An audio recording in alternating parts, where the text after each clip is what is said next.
Buenas tardes. Estamos aquí en un nuevo programa con un gran amigo nuestro. Lo conocemos desde hace muchísimos años y una bellísima persona, un coco y muchas otras cosas bonitas y buenas que Y me que pasa. nuestro programa se llama Cuéntanos tu mierda, que se ve que no lo va a decir. Bueno, yo creo que este programa, si estoy yo, no se puede llamar Cuéntanos tus mierdas. Eso es verdad. Tiene que llamar Los Listos. Los listos. Los listos, es verdad, los listos. Los listos te cuentan Los su que no mierda. vienen al caso. Eso es. Es bonito porque esa coña solo lo van a entender 4 personas y los demás van a pensar, vaya putos prepotentes. Pero es Personas importante que porque son nuestros oyentes, ¿no? O cuatro sea, personas es la media de oyentes. Sí. Está bien. Bueno, yo quería comentar que hoy don José Miguel tiene una MAU y yo tengo una 1906. Esto es porque un seguidor, que es más o menos el 50%, es verdad, y Ismael tiene como buena persona viviendo en Alemania, tiene una cerveza alemana. Lo quiero comentar porque cierto seguidor nos ha increpado el uso de la MAU, pero como solo lo ha hecho uno, me parecía feo quitar la MAU entera. Así que hemos puesto solo una MAU, porque aquí estamos para gustar a todos, que es lo que siempre trae muy buena suerte. Sí, y procuramos, de hecho, procuramos en nuestros programas que sea así. Bueno, después de esto, también decir que el nombre de nuestro invitado es Ismael, porque no lo hayamos dicho. Que No has dicho el nombre del programa, vas a decir el invitado. Pues no me has dejado. No me has dejado. Ismael, que está viviendo en Múnich desde hace ya 3 años. No, 2 y medio o algo así, sí. Y bueno, está allí haciendo cosas inteligentes que nosotros nunca haremos seguramente. Y viene hoy a hablarnos de un tema muy interesante. No lo sé, pero seguro. Bueno, pues yo me introduzco, ¿no? Yo quería... a ver, bueno, esto es una historia que descubrí hace un año y me resultó muy, muy curiosa. Y está como en la intersección entre las matemáticas, la legalidad, el copyright, no sé, me llamó mucho la atención. Pero para empezar a hablar de esta historia tenemos que irnos a un tiempo muy lejano, que es el año 2001. Música de Darude. ¿Pero cómo quieres que nos acordemos de eso? Yo no era consciente, yo creo, de hecho. Tengo algún recuerdo, pero yo creo que no registraba la realidad. Eso es al AP. Mismo antes de la pandemia. Sí. AP. 20 AP. Bueno, entonces, yo la sección va a ir de cómo un matemático usó los números primos para evadir las restricciones del copyright y de cómo, por tanto, generó el primer número primo ilegal, se podría decir, de la historia. Pero bueno, antes vamos a hablar un poco vamos a poner un poco de background, ¿no? No sé si os acordáis, pero a principios de los años 2000 había una cosa que se llamaban los DVDs, que se usaban para reproducir películas, para guardar mucha información, ¿no? Comparado con... He de decir que estoy seguro que algunos de nuestros oyentes no van a tener muy claro qué es un DVD. Y yo quiero aprovechar esta pausa para introducir mi duda de cuántos números primos hay ilegales. Yo creo que puede haber infinitos. A ver, números primos hay infinitos. Números primos ilegales no sabemos cuántos hay, porque es muy difícil de saber si un número primo es ilegal, ya solamente mirándolo. Tú le preguntas y normalmente no te contesta. Pero que conocidos, no sé cuántos hay exactamente. Pueden, no sé, al menos 2. Vale. A ver, Como mínimo. A ver, le has preguntado y él te ha dado la respuesta. No, no ríes encima. Claro, al menos 2. Yo lo preguntaba porque como ha dicho el primer número primo ilegal, digo, pues te cabe más. Que se sepa, por lo menos. Claro, la cosa bueno, es... entonces todo esto de los DVDs, bueno, obviamente usaban un sistema de cifrado para que no se pudieran copiar, ¿no? Porque eso era preocupación muy importante entre las multinacionales que generaban contenido, ¿no? En esos años. Pero eso de que no pudieras copiar o no pudieras acceder al contenido de un DVD si no tenías este cifrado, si no tenías una licencia, provocaba que gente con algunos ordenadores no pudieran ni siquiera reproducir sus DVDs. Habían comprado un DVD legalmente, lo metían en su ordenador Linux o Ubuntu o lo que fuera, ¿no? Y no podían reproducirlo porque como es un sistema operativo de software libre, que no tenían la pues, licencia para... no tenían la licencia y no podían reproducirlo. Un DVD que ellos tenían legalmente, que ni siquiera querían copiar, ¿no? Entonces, hubo un hacker noruego que se llamaba John Johansson, o DVD John, como le llamaran no sé si los amigos o los enemigos, no sé. DVD. Porque claro, como hackeó los DVD. Claro. Es que tiene que madre mía, la O gente... DVD John para los que no sepan inglés. Claro. Sí. Yo vi una vez en la tele a un hacker que su nombre de hacker era José Luis. Pierde algo de... Hay que poner DVD Jones. Está de puta madre. Sí. Está muy bien. Y ahora es como David Jones, pero... Exacto. Está todo. Si es que no dan puntadas en hilo estos noruegos. Cerebro galáctico. Entonces, pues, este hacker, bueno, junto con otras personas, pero parece que este fue al final el más, la cabeza visible de todo esto, encontró una forma de craquear este sistema de descifrado de los DVDs. Y no solo la encontró y la usó para su ordenador y para ver los DVDs de, no sé, Piratas del Caribe que tendría en su momento, sino que la publicó en Internet. Y claro, esto no sentó bien. Porque por lo que sea. Si craqueas un DVD, aparte de poder verlo en tu ordenador Linux, pues también copiarlos, ¿no?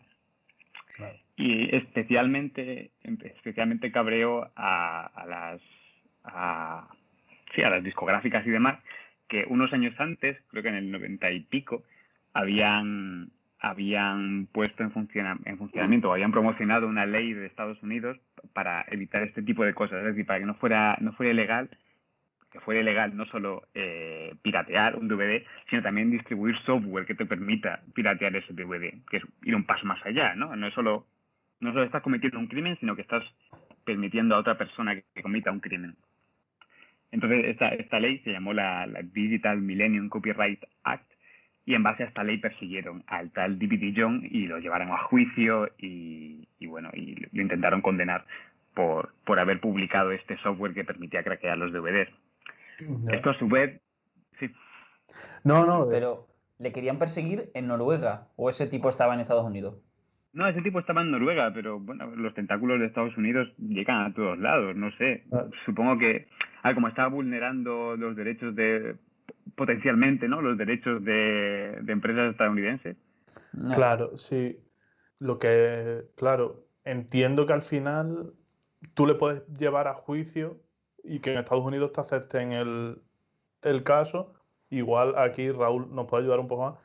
Pero no sé si... Yo de derecho a Estados Unidos no, pero derecho a España No, pero me refiero, si tú en Estados Unidos o en cualquier país denuncias a una persona que reside en otro país distinto, que igual la ley por la que le estás denunciando no tiene efecto, entiendo que no hay obligación ni de que ese país extradite a la persona ni nada para que... Hombre, es que ya de primera, por lo menos en España, normalmente la denuncia se hace en lugar del demandado. Ah, ya. Claro, que igual La demanda. demandaron directamente en Noruega al señor. Claro, pero demandar en Noruega en base a una ley americana ya, eso, complicado. Ya. No sé a lo mejor la suscribieron varios países la ley, no estoy claro. al tanto de todos los detalles, pero fue a juicio el señor DVD sí que lo llevaron a juicio. Sí, lo llevaron a juicio y me parece que lo absolvieron, pero lo volvieron a llevar a juicio, o sea, fue una historia así. No sé si creo que al final no pisó la cárcel, pero bueno, el tío lo pasó mal, me imagino. El caso es que, obviamente, cuando intentas suprimir algo en Internet pasa una cosa que es el efecto Barbra Streisand, ¿no? Que es que cuanto más intentas suprimir una cosa, más famosa se vuelve, obviamente. No hay forma de ponerle vallas al campo, ¿no?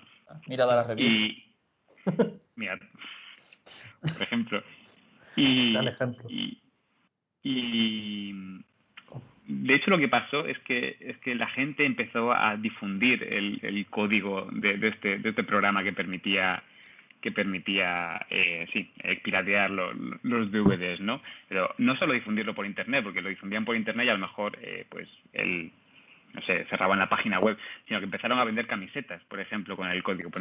El código no era muy largo, era una cosa, bueno, lo puedo enseñar luego, son unas 50 líneas de código, o sea, cabe en una camiseta, realmente. El código necesario o por lo menos la función principal, ¿no? Para craquear estos DVDs. Entonces empezaron a vender camisetas con las funciones. Empezaron las empresas de copyright, el consorcio detrás de los DVD empezó a meterse con las empresas que vendían camisetas. Bueno, en fin, todo se volvió un poco esperpéntico, ¿no? Y en realidad el debate era más profundo, ¿no?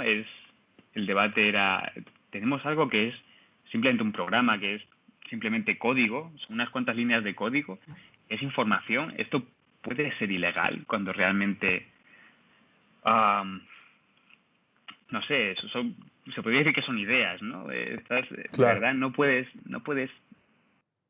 ser ilegal propagar un código de este tipo. Y bueno, sobre esto podemos discutir un rato si queréis, pero a ver, no sé cómo lo veis vosotros. Hombre, al ser algo, al final es un código, pues es una idea, pero es una idea hecha realidad. Bueno, es que en realidad no, en realidad es un código que puede hacer una cosa, tú lo puedes utilizar o no. O sea, sí, pero por la misma razón se prohíbe vender armas. Tú puedes usar un arma para hacer un agujero en la pared porque quieres colgar un cuadro, pero no te la van a vender porque puedes usarlo para otra cosa. No sé, yo... Y yo vendería menos al tipo que quiere usarlo para hacer un agujero en una pared, también te lo digo. Sí, ese probablemente esté más lógico que el que busque disparar. Pero vamos, al final ese es el problema. Que yo no entiendo, pues si al final es un código. Yo me pongo en la piel del chaval, el chaval, no sé cuántos años tendría, pero de la persona noruega esta, que estaba todo contenta porque había conseguido reproducir su DVD de las Spice Girls en el Linux y diciéndoselo a sus amigos de internet, claro. En plan, mirad chicos, lo he logrado por fin, mirad, solo hay que hacer esto. Y que de pronto te llegue la todopoderosa Universal, por decir una discográfica actual, porque no sé cuál sería en 2001, y te pisa el cuello. Sí, no, ¿sabes? Claro, o sea, yo en este caso sí es verdad que voy un poco por ahí, en el hecho de que entiendo que tú intentes frenar que te piraten los DVDs, pero también es cierto que ese chaval no lo hizo con esa intención. A ver, que no lo sé, que igual sí que lo hizo con esa intención, pero igual la intención de él era eso, simplemente que la gente que tenía Linux o sistemas operativos de código abierto, que pudieran reproducir los DVD. Claro, o sea, tú tenías un DVD y ni siquiera podías reproducirlo. Claro, ¿no? Claro, yo en una situación así, yo no soy juez ni pretendo serlo por ahora. Pero en una situación así, yo entendería que en algún momento se clausurase o se intentase eliminar ese código, pero en ningún momento castigar al tipo. Porque él, o sea, no hay intencionalidad ninguna de hacer. Y por ahora yo no conozco, a lo mejor algún día existe, pero la piratería imprudente, el delito de piratería imprudente no existe. O sea, ese chaval lo hizo para poder escuchar su disco comprado legalmente y por tanto yo jamás castigaría a esa persona por eso.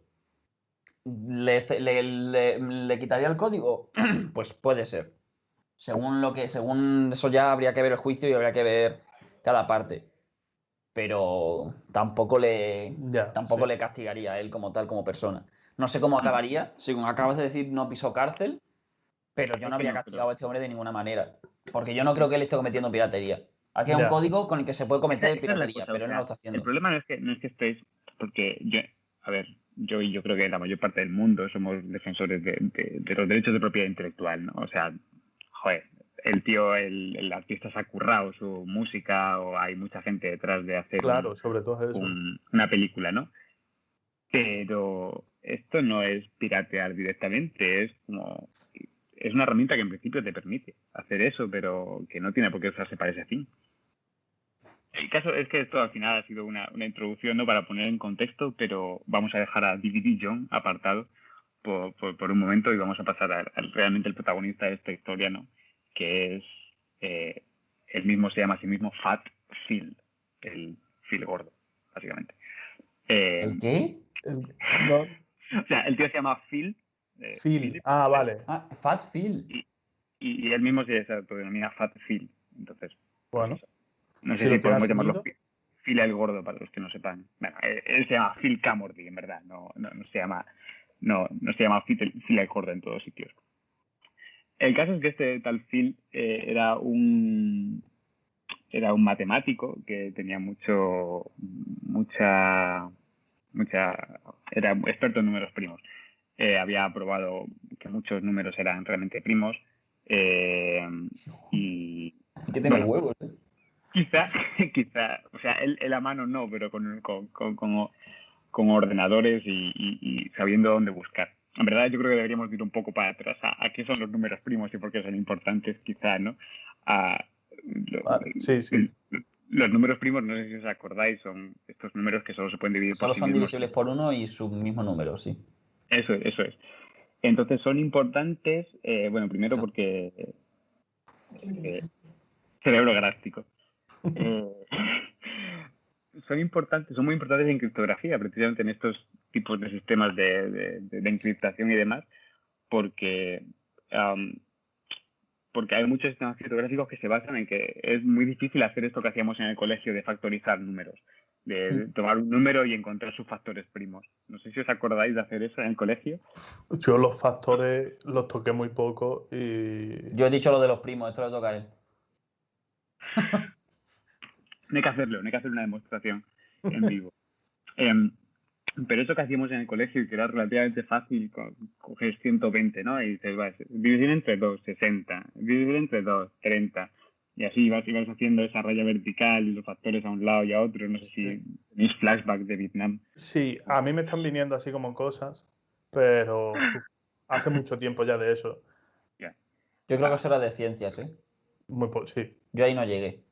Yo eso no lo he vuelto a hacer, de todas formas, después de cuando lo hacíamos en primaria. Si no te interesan los números ¿En primos... primaria? Yo creo eso yo creo eso lo hacíamos en primaria. ¿En primaria? No sé qué... no sé. ¿Eh? Tienes que estar atenta al podcast. Sí. Es que nos está preguntando de qué estamos hablando, básicamente, Ana. No, a ver, a él le estoy haciendo caso. Pues cuando empieza a preguntar a vosotros, desconecto. Vale, Muy pero bien. intenta no menear el micro tampoco, ¿vale? Perdón, micro. Estás ahí. O sea, mientras no le dé golpes, puede menearlo todo lo que quiera. Pero si lo menea es más fácil que le dé Pero estamos golpes. hablando de sacar factores de ¿Qué? números. Ah, vale. ¿Sabes lo que En verdad es? no hace falta, Claro. Sí. no hace mucha falta hablar de eso porque eso es muy aburrido. Pero simplemente hacer eso es muy complicado en general. O sea, te dan un número muy grande y quieres sacar sus factores y es complicado. En verdad, los ordenadores cuesta mucho y los sistemas criptográficos que usamos en el móvil y en todo se basan precisamente en ese hecho, en que es muy difícil factorizar números en factores primos. Entonces, bueno, por eso son interesantes para los matemáticos o para los científicos los números primos, ¿no? Y este hombre pues era un experto, el tal Phil Camordy era un experto en probar qué números eran primos. Entonces este hombre estaba al tanto del caso de John y estaba muy enfadado con todo esto de que haya pasado, de que lo hubieran querido meter en la cárcel simplemente por publicar un programa, ¿no? Porque él tenía esta idea de que el código son ideas y las ideas deberían de ser libres de ser transmitidas. Entonces, estaba pensando a ver cómo podía usar su especialización en números primos para hacer que este código de DVD John se quedara en Internet y nadie pudiera retirarlo. O sea, no solo lo que pasa siempre, que va pasando de página en página, van cerrando una página, sino que se quede fijo en un sitio y que nadie sea capaz de retirar ese código porque tiene derecho a estar ahí. Joder. Este es el el Robin Hood de digital. Cuidado que han enfadado a Phil el gordo. Sí. Es que tiene nombre de persona a la que no quieres enfadar. Total. Él tiene puesto en su página web Dice, a ver, estoy intentando traducir. Tengo fama de ser un large prime number prover. Y dice, velo como quieras, o que soy un probador de números primos grandes, o que soy un probador de números primos grandes. Ya. Es un chiste que hace él, o sea que... Sí, que puede ser físicamente el grande o que los números que prueba son muy grandes. O sea, que se le puede llamar fácil, yo creo. Entonces, el propósito que tenía era este, ¿no? Encontrar una forma de que eso se quedara en Internet y nadie pudiera retirarlo. Y la idea que tuvo de hacerlo fue la siguiente. El código al final es un archivo. Un archivo es una ristra de unos y ceros. Uh-huh. Pero una ristra de unos y ceros al final en verdad es un número, es la representación binaria que se dice de un número, ¿no? Pues Sí. es simplemente otra forma de ver un número. Y entonces dijo, bueno, ¿y qué pasaría si este número fuera primo?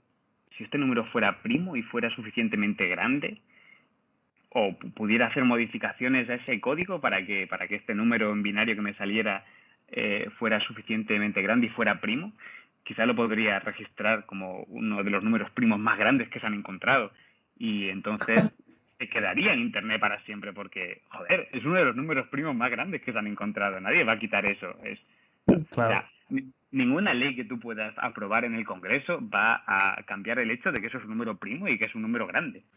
Ya, claro. Es imposible.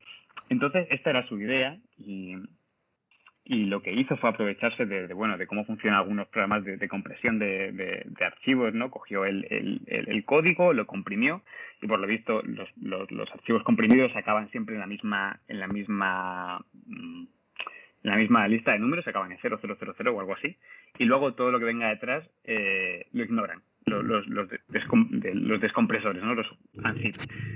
Entonces lo que hizo fue coger el número, el archivo comprimido, ver el número que eso generaba y luego empezar a poner mierda detrás, empezar a poner basura que intentar ajustarla para que el número que quedaba al final de considerar toda la lista fuera primo y que fuera suficientemente grande, porque si es un número primo pero no es suficientemente grande no puedes registrarlo en ningún sitio porque no es especial. Y así, haciendo esto, intentando modificarlo para que fuera primo, llegó a un número que tiene 1905 dígitos, o sea, son casi 2000 dígitos de número. Hostia. Es como, pues, básicamente como el programa era más o menos de grande. Lo encontró, lo corrió por un software, pudo demostrar que era primo y lo subió a un archivo de números primos. Y entonces está ahí. Y bueno, y nada puede quitar ese número de... Y por tanto, el programita sigue en Internet y no lo pueden quitar. Y no lo pueden quitar. Y de hecho, lo que es quizá más interesante, yo he descargado el número y he corrido el procedimiento inverso, ¿no? Lo he transformado en un archivo y lo he descomprimido y el programa está ahí. O sea, recuperas el programa todavía. A estas alturas seguimos usando los mismos estándares de programas, de compresión, de todas estas cosas, de forma que, de verdad, o sea, no voy a compartir pantalla para enseñaros nada más que un código, pero se puede hacer todavía. Todavía puedes recuperar ese programa incluso cuando ya los DVDs no tienen ningún sentido en este mundo. Claro, digo, ese programa ya está un poco, ya no va a ningún lado. Sí, claro, ya a estas alturas nadie va a perseguir ese programa, pero la cosa es que sigue ahí, que el tío consiguió su objetivo. Claro. Con Spotify ya no... Sí.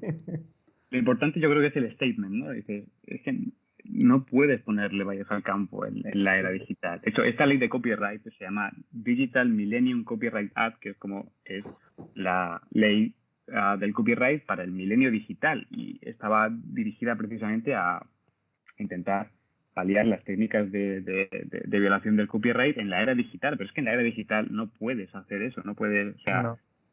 Tienes que convivir con ellos y luego pues crear otros tipos de procedimientos a lo mejor para que esa gente que al final, pues lo que tú has dicho antes, ya no es solo el artista o en el caso de la música o el director y los actores en el caso del cine, es que detrás de esa gente que salen ahí, que son la cara visible, hay muchísima gente trabajando, mucha gente que se gana la vida con eso, y entonces evidentemente hay que tratar que esa gente pues siga teniendo forma de llevar dinero a casa. Pero Sí, pero claro, en 2021 no puedes intentar claro, pero es poner... que además llamar a una ley la ley del milenio digital Sí, es lo más pretencioso que he visto en mi vida, sí, porque sí. o sea, Ana supongo que también lo podrá hablar, que yo en el derecho, algo de lo que se ha hablado mucho y de lo que se hacen charlas y se habla mucho es de cómo el derecho es incapaz de seguir el ritmo, el derecho y todo, pero ahora que estamos hablando de esto, el derecho es incapaz de seguir el ritmo a los avances digitales, incluso los avances sociales a raíz del mundo digital, a raíz de las redes sociales. O sea, se hacen avances sociales también, o se hacen luchas sociales que el derecho aún no está preparado para enfrentar, porque no. O sea, a día de hoy se mueve todo tan rápido que es imposible prevenir o prever o adelantarse a lo que va a ocurrir, porque es que no se puede. Y hace poco también, bueno, hace un par de años estuvimos en una charla de derecho tributario que hablaba de las bitcoins. Y de las bitcoins y de todas las criptomonedas.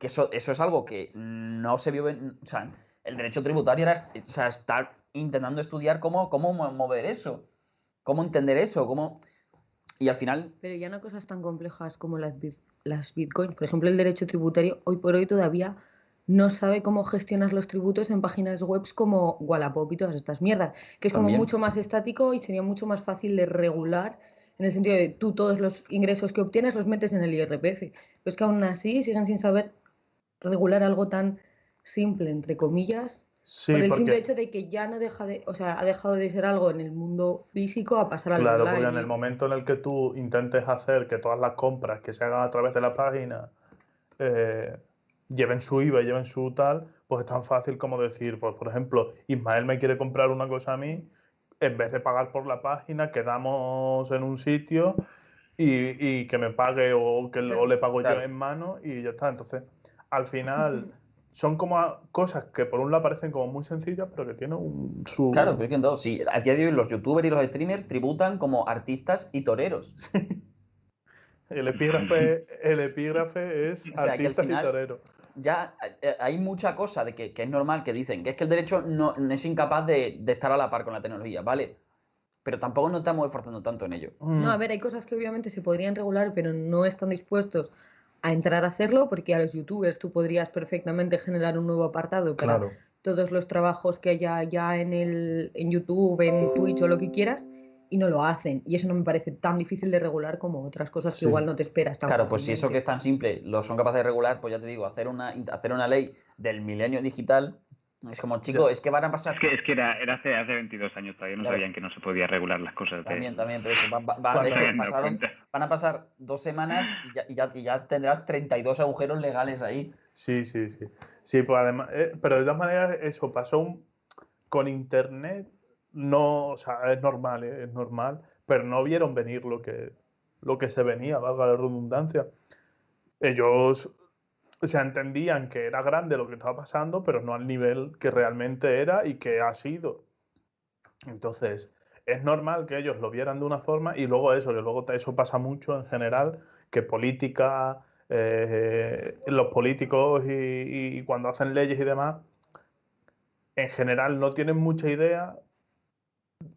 Al final son asesores, los asesores lo pueden hacer mejor o peor, pero al final es como muchas veces hacen leyes y hacen cosas sin mucho conocimiento, sin mucho... Claro, pero porque muchas veces son este término tan hermoso que tenemos, que son pollas viejas, que no tienen ni idea de lo que está ocurriendo. Es que no lo saben realmente. Que está por un lado y luego está por el otro. Los jóvenes que han nacido en esta era de la ultravelocidad de internet y de social y de todo, que muchas veces hay algunos que se enfadan porque dicen, a ver, voy a meterme a lo mejor en un charquito, pero gente que dice que se enfada porque dice que las personas transgénero a día de hoy no tienen los mismos derechos que las personas que las personas cis, no creo que se dice cis, pero es normal que te enfades, pero que yo tengo 25 años y cuando tenía 15 años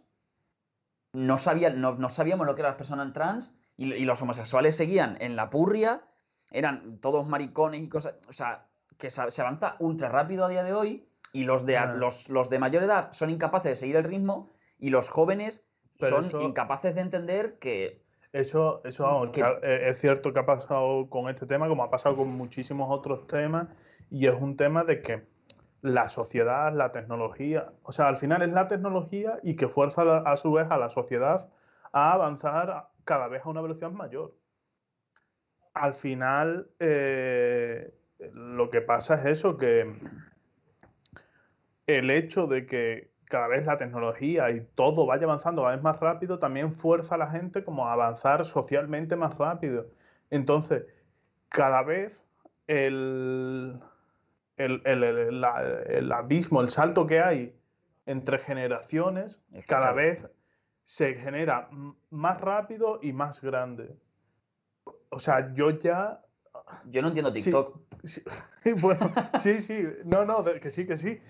O sea, es una tontería, pero se junta esa tontería con otras 300.000 tonterías y de repente tienes un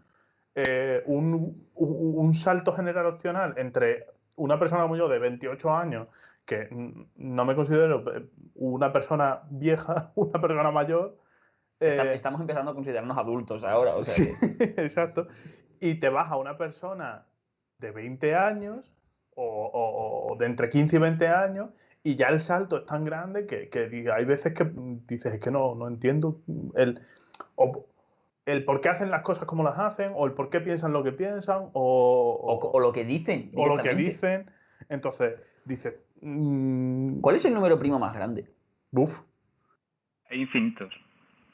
Ya, pero ¿cuál es el comprobado más...?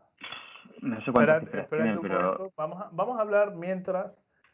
Que él no es que lo vaya a buscar en internet, pero nosotros podemos ir hablando y ahora en cuanto se acuerde él, nos lo dice. No me tengo que acordar, de verdad, no es mi campo. Parece que tiene 23 millones de dígitos. Eso a mí no me dice nada, no sé cómo de largo, no sé, en un libro no sé cómo de largo sería. Siempre ponen estas... ¿Puedes comentar un poco cuál es tu campo? Sí. No, eso es muy difícil de explicar así.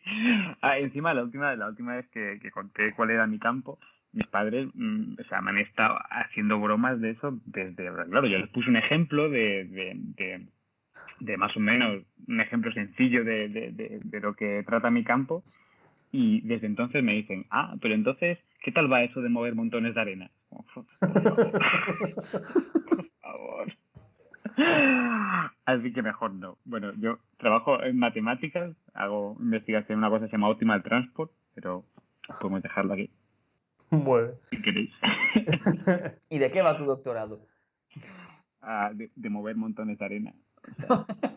Pero de una forma muy óptima. Oye, pero mover montañitas de arena es divertido. Ya ves, Mahoma hizo una religión de ello. Es guay. Y hacerlo de forma óptima, súper difícil. Súper difícil y muchísimo más divertido, por supuesto. Muchísimo más divertido, porque pasas más tiempo pensando que moviendo. Que todo lo que sea quitarte esfuerzo, pues siempre es divertido.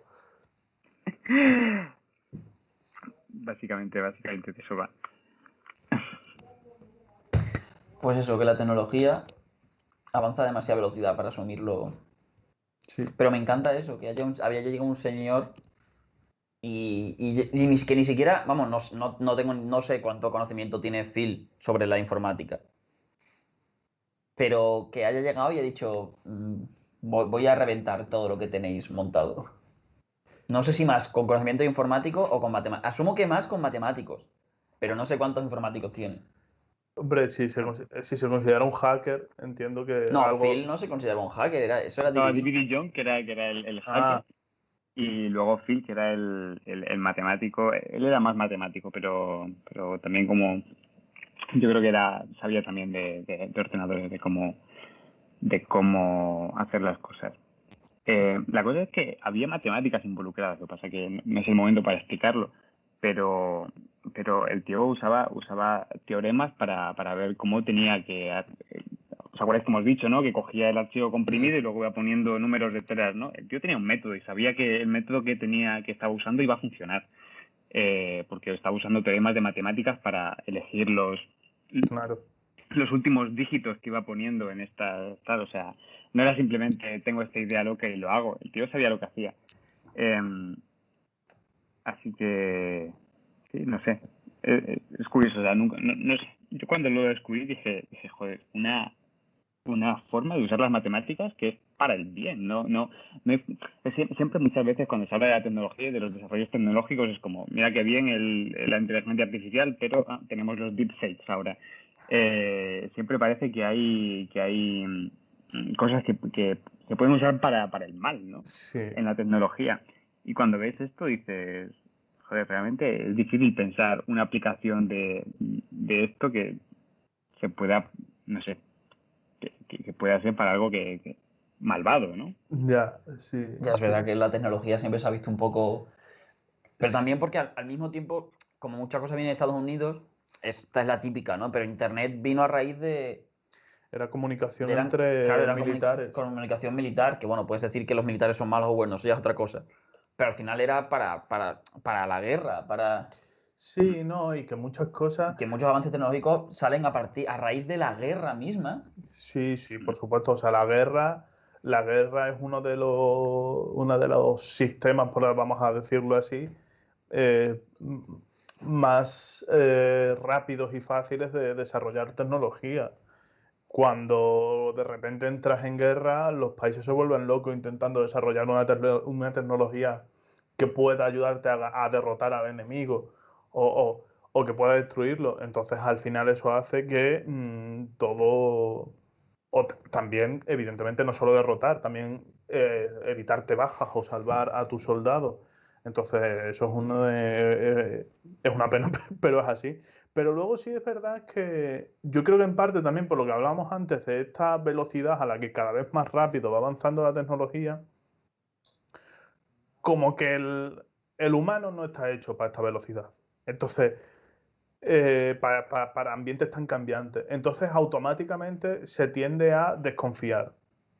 Y entonces automáticamente ves una nueva tecnología y esa misma desconfianza, que muchas veces no es ni de forma consciente, te hace fijarte antes en las posibles aplicaciones malvadas o malas de esa tecnología que de las buenas o de los beneficios que va a aportar. Claro, que tú ves a los dos robots del vídeo este, ya que se hizo famoso, de los dos robots bailando, y tú ahí no ves a dos robots que en un futuro pueden ayudar a personas con discapacidad a levantarse de la cama. O a hacer los trabajos duros de cargar y descargar, por ejemplo, un camión. Claro, cosas así. lo que ves es a un robot que te lo plantan en donde sea, en Estados Unidos, en Siria y tal, y mata no sé cuántas personas.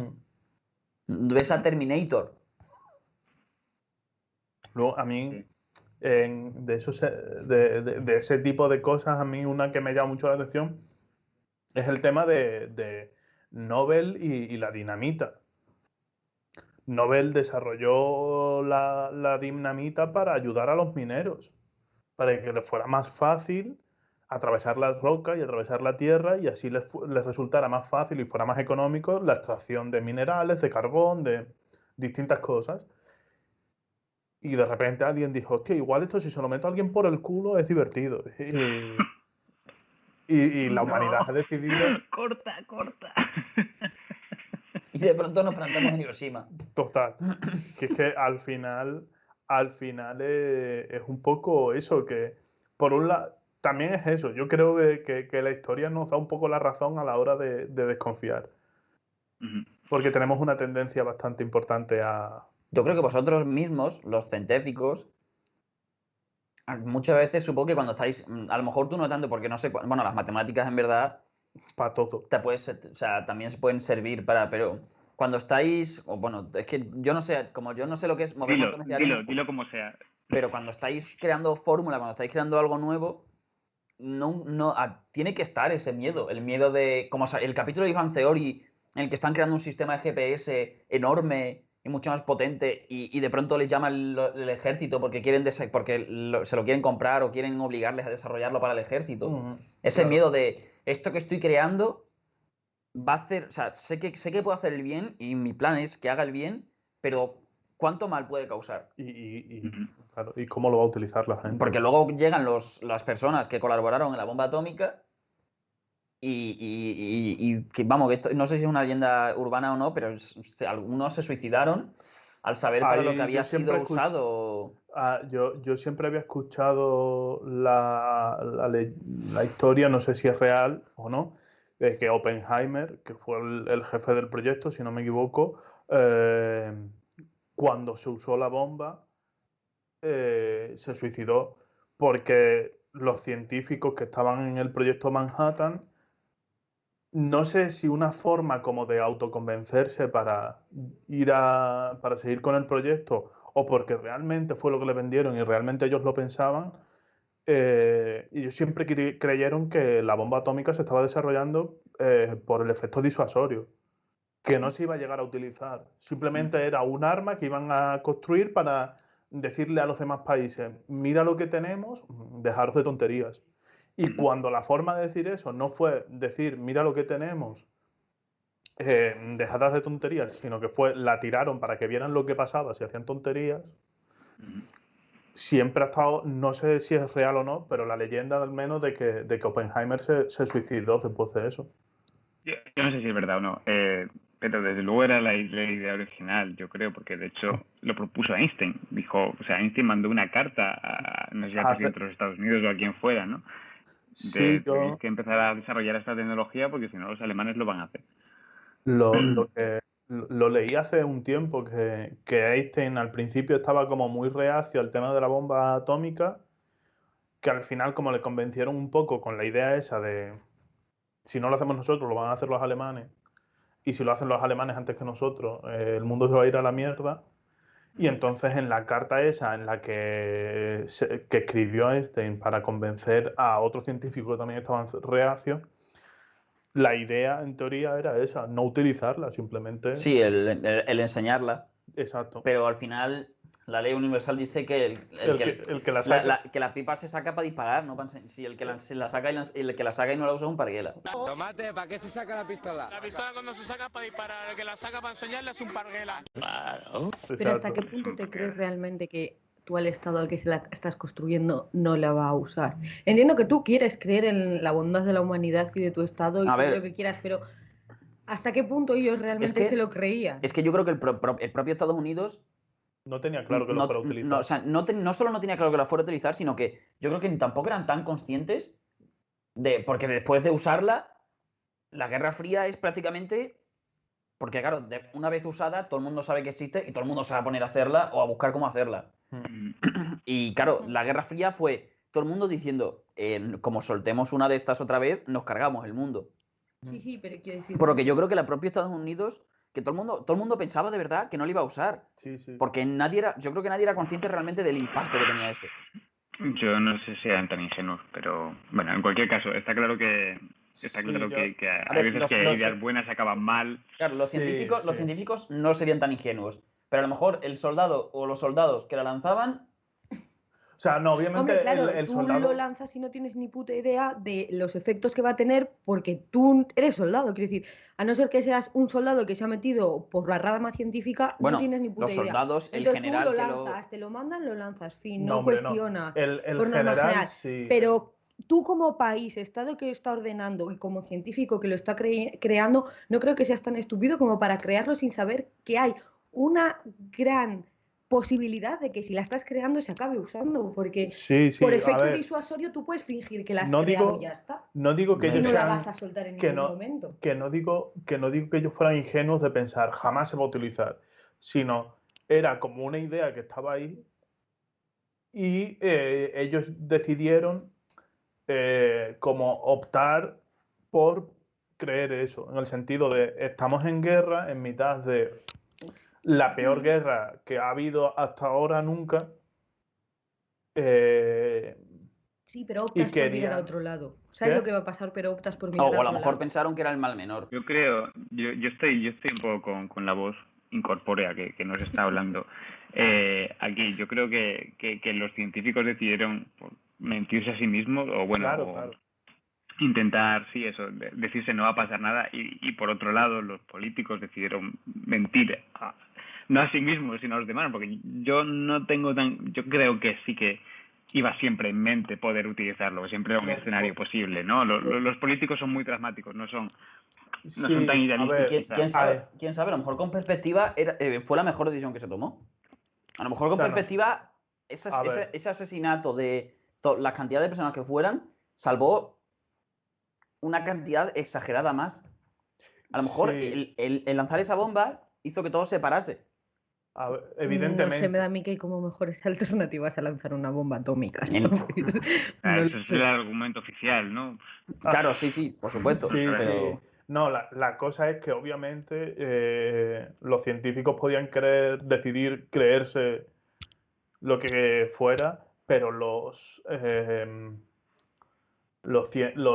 científicos no, los altos cargos militares y políticos lo tenían claro y sabían exactamente para qué la querían y cómo utilizarla. De hecho, hay documentos de todos los objetivos que estudiaron y decidieron Hiroshima y Nagasaki, entre otras cosas, hay muchas otras razones, pero entre otras cosas porque sabían que por la propia orografía, por la propia estructura del terreno, eran donde más daño iban a hacer. Sí, claro, Eran dos ciudades donde iban a hacer muchísimo daño. Sí, que lo estudiaron previamente. Por supuesto, y de hecho se pasan meses previamente al lanzamiento de la bomba, haciendo lanzamientos de bombas no nucleares, estudiando el terreno y estudiando todo. Entonces, está claro que ellos tenían bastante claro lo que iban a hacer con la bomba. Otra cosa ya está en el tema de que los científicos, lo que le contaron a los científicos y lo que los científicos decidieron creerse. Claro, sí. Que por cierto, la conversación es maravillosa, pero mi pregunta de cuánto miedo hay a que algo que hagas o que crees se haga para el mal, no sé. Es que también dependerá del campo y de lo que estés creando, supongo. El problema también es luego que es una cadena de responsabilidades, ¿no? Yo trabajo en algo muy abstracto y muy quizá... No es teórico porque se puede aplicar, pero todavía quizá es una herramienta fundamental para resolver problemas, ¿no? Pero los problemas que puedes resolver con esta herramienta son múltiples y muy variados y puede ser... Yo no voy a ser el responsable de que el misil llegue a su objetivo, pero obviamente puede ser que alguien lo utilice para eso, pero al mismo tiempo también lo pueden utilizar. Esto sí que sé que se puede utilizar. A lo mejor alguien utiliza mi investigación para generar para estudiar mejor cómo evolucionan los pacientes de Alzheimer y cómo va evolucionando las características de sus células cerebrales conforme va evolucionando la enfermedad, y eso es algo pues que por otra parte dices, no sé. Sí, luego también supongo que en muchos casos científicos que están desarrollando una tecnología y de repente, dependiendo de la tecnología, hay tecnologías que tienen un claro posible uso malo y otras que no lo tienen tanto. Pero Claro. luego también el científico, entiendo que cuando está desarrollándolo, piensa, cree o quiere creer que va a aportar más bien que mal. Ya. Yo no estoy tan seguro. Yo creo que a veces el científico también se engaña un poco a sí mismo. Y porque, por ejemplo, está estas cosas de los deepfakes, ¿no? De poner la cara de una persona en el vídeo de otra persona. O sea, realmente es muy difícil pensar en una aplicación buena de esa tecnología, y sin embargo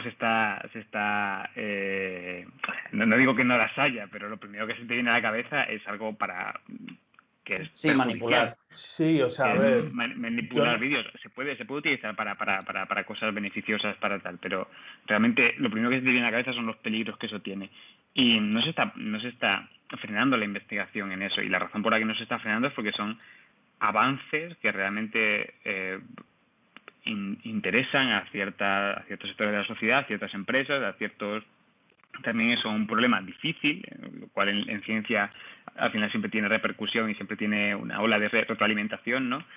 Y sobre todo porque los científicos son personas y que tienen una vida, pues una vida como la de cualquier otro y quieran progresar en su carrera, en este caso académica. Y han elegido un camino y a veces es muy difícil tomar la decisión de decir no voy a seguir investigando en esto porque esto podría ser perjudicial, sino que te dices, bueno, a lo mejor te dices, yo estoy haciendo algo que muy teórico, que se puede usar para el bien o para el mal, pero no es mi responsabilidad. O a lo mejor piensas que no se va a usar para el mal, o no sé. Es muy difícil. No estoy justificándolo porque obviamente.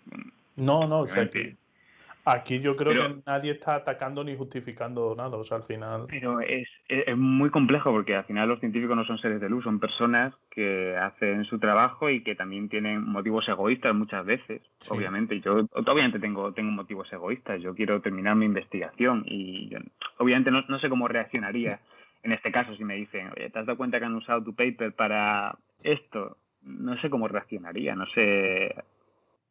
Sí, al final. Y luego es eso, que además la investigación científica,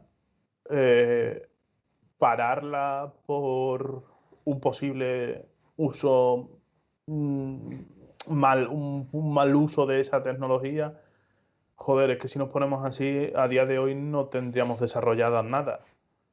Es claro. Que hasta... Lo cual es un debate legítimo. A lo mejor deberíamos de go back to monkey y olvidarnos de la tecnología y comer nada más que fruta. Ya tenemos suficiente tecnología. Nada, estoy bromeando, no estoy diciendo eso. Pero... No, pero sí que es verdad que se habla, que hay gente que lo dice. Hay gente que está a favor de que se pare, que se frene el avance, que se pare del todo y que nos quedemos aquí y punto. Sí, lo que pasa es que también creo que al punto al que hemos llegado y el punto en el que nos encontramos, parar no es una opción, ya no solo por la inercia, que es difícil de parar, sino porque esos mismos avances han generado unos problemas que ahora debemos solucionar. Y esos problemas se van a solucionar a través de otros nuevos avances. ¿Qué es posible? Que generen unos nuevos problemas que haya que solucionar. Es una putada, pero ahora justo, o sea, me lo dices hasta justo antes de la máquina de vapor, cuando no se quemaba el carbón a la velocidad a la que se quemaba, y te digo, vale, bueno, pues yo qué sé, ya está bien. Pero a día de hoy es que, porque una cosa es parar el avance y otra, ¿qué vamos a hacer? De hecho, no puedes utilizar electricidad, no puedes utilizar coche, no puedes utilizar internet, no puedes utilizar nada, porque si no haces eso, vamos a seguir contaminando, vamos a seguir generando mucha mierda. Y está claro que quedarnos en la foto de ahora es insostenible. O sea, exacto. Hay que avanzar hacia algún lado. Hay que decidir o vamos ya, o hacemos una huida hacia adelante a lo bestia, o intentamos volver para atrás. Pero quedarnos en el punto en el que estamos ahora no es viable. Acabamos en Mad Max todos. Sí, exacto. O sea, ahora mismo no es viable quedarnos donde estamos. No sé qué es Mad Max. Mad Max es una película donde es un mundo posapocalíptico en el que todo se ha ido a la puta y el bien más valioso es la gasolina. Vale. Y el agua.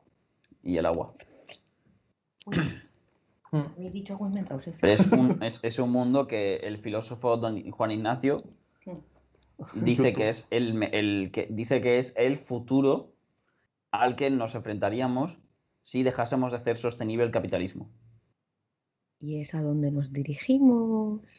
Rollo, si la gente dejase... O sea, dice, el reciclaje es otra manera, es la manera de hacer sostenible el capitalismo. Si la gente no reciclara, acabaríamos en Mad Max. Creo que también hay que comentar y matizar que sostenible y capitalismo son conceptos que no casan del todo bien. Eso no tiene por qué ser así.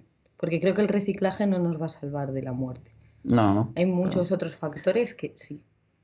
Que el capitalismo no va a querer. Creo que capitalismo sí, capitalismo no es un debate para entrar ahora. Otro, Bueno, el siguiente capítulo, si queréis. pero... Solo voy a hacer un apunte al respecto. Hay un libro que creo que se llama Cuatro Futuros, que trata precisamente de esto. Dice, sabemos dónde estamos y que hay dos, quizá se centra en dos posibles parámetros que pueden determinar nuestro futuro, ¿no? Como si conseguimos hacer frente a la emergencia climática y la solucionamos bien, o si no lo conseguimos hacer y al final acabamos en el desastre climático. Y el otro eje es el capitalismo o socialismo, ¿no? Hacia cuál vamos. Y dice, lo que plantea en el libro es 4 futuros en función de estos dos parámetros. Y uno, por supuesto, es el futuro de Mad Max, el capitalismo extremo, al final, y en capitalismo catástrofe climática, ¿no? Pero Pero tiene en cuenta los otros también, y yo creo que son posibles los otros. No sé si todos claro, son la cosa deseables, es que pero el capitalismo actual con la tecnología actual, si no intentamos eso, avanzar hacia pues evidentemente vamos a acabar en la mierda. Entonces, lo que hay que intentar es no conseguir acabar en la mierda y ya está. O sea, la forma Ya, pues... ese es el objetivo número uno, la verdad. Claro, la verdad es que De ese acuerdo. es el punto ya de... realmente es una mierda, pero es el punto en el que estamos. Sí, o O sea, el punto en el que estamos ya como planeta ya no es socialismo, capitalismo, exacto. tal, ya es intentemos que esto no explote. Sí, al final lo que pasará es que ni socialismo, ni capitalismo, ni ecología, Claro. ni mierda. Acabaremos todos Claro, en claro. Marte y a tomar por el Es culo decir, hasta que nos carguemos Marte y nos iremos Claro, a otro claro. puto planeta. Y Es ya lo que voy a está. decir, intentemos dejar mal a Elon Musk y que todo lo que está haciendo para ver si podemos vivir en Marte no valga. El otro día, yo creo que viene a cuento. El otro día leí un comentario que me pareció muy acertado, y es que no podemos hacerle nada a la Tierra para que sea más inhabitable que Marte. O sea, no es una alternativa. En plan, tenemos campo magnético en la Tierra que nos permite evitar las tormentas solares, algo que no hay en Marte. Tenemos, no me acuerdo qué más era, tenemos oxígeno Sí. en la Tierra Importante. que nos... Sí, sobre todo la cantidad de oxígeno que tenemos, que está muy bien. Porque ni es mucha ni es poca, es la Claro, justa. sí, que todo lo que estamos haciendo, todo lo que podemos hacer para prepararnos para vivir en Marte va a ser más complicado que lo que podemos hacer para prepararnos en vivir en Mad Max. No, y bueno, sí. Y que eso, que al final, igual al final, la realidad es que es más sencillo intentar arreglar lo que estamos estropeando aquí que intentar... Pero me encanta que la gente prefiera buscar alternativas que intentar arreglar lo que ya tienen. O sea, prefiero buscar a ver si hay algún otro planeta habitable porque ya doy por hecho que este me lo voy a cargar. A ver, de todas maneras, lo de colonizar Marte tampoco es una estrategia solo y exclusivamente por el tema de cómo en la Tierra nos vamos a la mierda, nos vamos a vivir allí. O sea, hay temas científicos, Sí, hay muchos pero más temas. Y un tema humano de me que no. encanta como mucha y un gente ha dado tema- ya por hecho que y un esto te- va a irse a y la un tema mierda, humano o sea, de que no- un tema humano de que somos nómadas y nos gusta movernos. Y de que nos gusta Claro, explorar sí, y me encontrar encanta. sitios nuevos. Porque yo siempre lo he dicho, que por eso la fantasía de la ciencia ficción es que los aliens vienen a la Tierra a dominarnos y a invadirnos y a gobernarnos. Yo espero que lo hagan. Porque yo tengo la total y absoluta seguridad Que lo harán de que mejor. esa fantasía viene a raíz de que si fuésemos nosotros los que podemos ir, lo haríamos. Muy posible. Porque es lo que hemos hecho en toda la Tierra.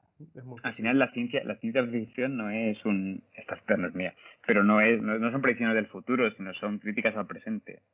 Sí. Cogen cosas determinadas de cómo es ahora la sociedad, las exacerban, ¿no? Las ponen en el máximo exponente y te las muestran. Dicen, mira, o sea, Sí, o quizás sea, con esto también. al final las películas de ciencia ficción son como la otra cara de una comedia. Rollo, una comedia suele coger también eso, un problema actual y exagerarlo hasta el absurdo. Ujú. Si lo haces en tono de comedia, se convierte en una comedia. Si de repente ese absurdo lo conviertes en ciencia ficción y en alienígenas que vienen de fuera, pues es ciencia ficción, pero al final es un poco la misma historia. Sí. Pero sí. Pero bueno. No sé cuánto tiempo llevamos de grabación, la verdad. No sé, pero a mí me ha dado tiempo a Como una descubrir hora. que tengo una zona en el cuello que está como más blandita que el resto. Tú no tienes cuello, voz del espacio. Es verdad, es verdad. Si ya os parece ir acabando. Ha quedado Pues- bien al final la charla. Yo no sabía de lo que iba, esto Sí. es verdad. No sabía de lo que iba y al final ha ido de todo un poco. Sí, sí. Yo no O me he sea que- metido casi con vosotros. ¿Quieres, Ya. lo ¿quieres cual es insultarnos honor. un poco? Ya, ¿quieres hacer Es verdad, es verdad. una sección final rápida de... Claro. Es que realmente hoy no tengo nada que insultaros, por sorprendente que parezca. Me ha parecido interesante, aunque no he entendido una puta mierda. O sea, aquí a quien tendría que insultar es a mí misma, porque no entiendo una puta mierda de tecnología. Siéntete- insultar a Sí, de mí, porque a lo mejor matemáticas. es culpa ni nada. mía por Siéntete no libre de haberlo hecho, insultarte. Soy muy no haberlo hecho entendible. Puedo publicar, podemos publicar si queréis el Director's Cut de esta charla y yo voy intercalando comentarios. A mí me Yo- ayudarían. Con la voz en off de Zimpy. Eso es importante. Claro, o sea, cuando tengamos el vídeo ya, el final para subir, te mando una copia y sobre ese, pues dentro de un par de semanas después o lo que sea, hacemos el Director Cut con... Y yo hablando en inglés y doblándolo por encima en español, como en los documentales estos de que está el tío hablando en O no, inglés. pero- bueno, tú hablando en inglés y Zimpy doblándolo en español. Eso es. Mira, me hagan entender mejor, en serio. Yo creo que la charla en la que más atenta he estado y no he entendido una mierda aún así. Ay, ya, lo siento. Ah. De lo que él ha hablado, no, quiero decir, me he empezado a hablar de números y mi mente ha muerto. Ha muerto, Pero la idea Totalmente. general la has cogido, ¿no? sí. ¿De qué iba el podcast? Hay un número primo muy, muy, muy grande No tan grande. que lo buscó un señor y lo metió en internet, en un archivo. O sea, Y no sé qué hace. lo que- Bueno, básicamente es eso, solo el falta core que más es ese básico, número. el core de la historia lo ha entendido perfectamente. Es que, Y eso enfadó a las multinacionales. claro, es que en verdad yo creo que Ana dice que estaba prestando atención a su nivel, Oye, a lo que puede. O sea, yo creo que hay un punto ya en el que Ana no puede prestar más atención de la que presta. es verdad que lo pierdo rápido. Y cuando ella dice, os he prestado toda mi atención y solo se entera de una décima parte, realmente sí que nos ha prestado toda su atención. Pero es para lo que le da. De hecho, con lo que más me he quedado de que te quería matizar era a ti cuando te han preguntado lo de la extraditación. Porque te has explicado fatal. Es que yo no he hablado de extraditación. Él te ha preguntado si se podría llegar a haber extraditado a este señor y tú has dicho, es que normalmente se demanda en la vivienda del En demandado. España. Pero quiero decir, primero, probablemente estaríamos hablando de un delito y no de no un caso civil, ya sí lo matizo. Entonces, para la extraditación en delitos, efectivamente, si tú cometes el delito, yo qué sé, cometes el delito en Estados Unidos y te vienes a España, Estados Unidos pues, no te tiene que denunciar en España, te tiene que denunciar en Estados Unidos. Pero claro, para juzgarte, España te tiene que extraditar. Ves que esa persona no ha cometido el delito en Entonces, Estados Unidos. No, claro, pero quiero decir, si en el caso, porque él te había preguntado por extraditación, entonces, en el caso de que Estados Unidos pida la extraditación, dependiendo de Claro, pero muchos es que factores, España lo hará, ¿no? Como, por ejemplo, que el delito que haya cometido en Estados Unidos exista en España. Si no existe, Pero- probablemente España no te extradite. es que yo, Fin, yo eso no he era querido. lo que quería matizar. Yo no he querido explicarle la extraditación porque creo que no hacía falta, porque no iba a haber extraditación en Es este que tema. lo has hecho muy mal. La Está voz muy del bien que tú espacio quieres tiene explicarlo. razón. Lo has explicado muy mal, Raúl. La voz del espacio tiene razón. Pero Efectivamente. es que yo no he explicado nada, es que No, no lo he has querido hecho entrar en fatal. extraditación. Y lo cual me parece muy triste, ya que estudias Derecho, pues podrías tener un poco más de No, conocimiento. pero tiene razón. O sea, si yo os he soltado la chapa sobre los números primos, tú tenías que haber soltado la chapa sobre la extraditación. Aquí se aburre todo el mundo. No, Efectivamente. pero es que este programa va de que el que aburra o el que hable sea el invitado. No voy a dar aquí A ver, ya un coloquio sobre extraditación. A ver, Raúl, estamos en el quinto programa. Que me dices ahora que el que aburre es el invitado y no vosotros, me sorprende. Ay, Dios. No, el que Toda aburre esta no, parte el se que puede habla. poner con la música de Monty Hall. ¿Cómo se llama? No. Toda esta parte de la discusión. Bueno, a ver. Muy, no, muy o sea, rápida, muy Sí, comprimida. esta parte la ponemos a velocidad rápida, al doble de su velocidad y con ya un está, Benny claro. Hill de...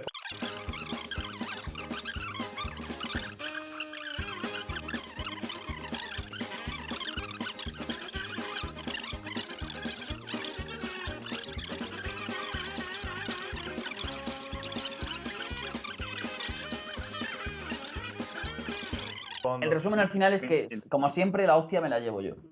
El resumen es que a la voz sin cuerpo le ha salido un grano que le pica. Perfecto. No Uno- tiene grano. Es uno de sus Yo qué sé, lo que sea, porque no sé de ciencia, iba a decir algo, pero no se me ocurre nada. Pues nada. El final ha quedado precioso. Muchas gracias. Como siempre, cuando hablamos los tres, cuando hablamos con Ismael y demás, podríamos pasarnos horas y horas y horas hablando y empezar hablando, como hemos empezado, del número primo, el primer número primo ilegal, y acabar hablando, pues, capitalismo sí, capitalismo no. De mi grano. Y en algún momento yo metería algo de baloncesto, cosa que hoy no he hecho. Llevo la camiseta de Doncic, ¿vale? Y qué bien hemos estado. Es que, madre mía, es increíble. Nada. 77 no es un número primo. No.